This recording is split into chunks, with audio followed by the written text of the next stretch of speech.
আসসালামু আলাইকুম, স্বাগতম সবাইকে। আজ সকাল থেকে সারাদিন ধরে এমন বৃষ্টি হচ্ছে, তাই ভাবলাম এই বৃষ্টির দিনে স্পেশাল কিছু রান্না করি। আজকে আমি রান্না করব পটল দিয়ে মুরগির মাংস। তো প্রথমে আমি মুরগিগুলোকে কেটে ধুয়ে নিয়েছি, সাথে পটলগুলোকেও আমি কেটে ধুয়ে নিয়েছি।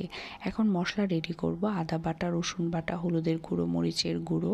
প্রথমে প্যানে তেল গরম করে তাতে গোটা গরম মশলাগুলো ছেড়ে দেব। তারপর পেঁয়াজ দিয়ে দেব, তার সাথে মশলাগুলোও দিয়ে দেব। মশলাগুলো ভালোভাবে কষাতে হবে। কষানোর পর মুরগিগুলো দিয়ে দেব। মুরগিগুলোকে 10 মিনিটের মতো কষাতে হবে।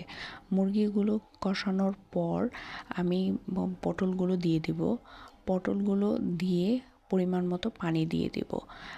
30 মিনিট পর ব্যাস মুরগি তৈরি হয়ে গেল। সাথে উপরে কয়েকটা গোটা কাঁচামরিচও দিয়েছি। সাথে কিন্তু ছিল গরম গরম খিচুড়ি আর পটল দিয়ে মুরগির মাংস। তো ভিডিওটা ভালো লাগলে লাইক করবেন, কমেন্ট করবেন অ্যান্ড সাবস্ক্রাইব করে দিবেন। আল্লাহ হাফেজ।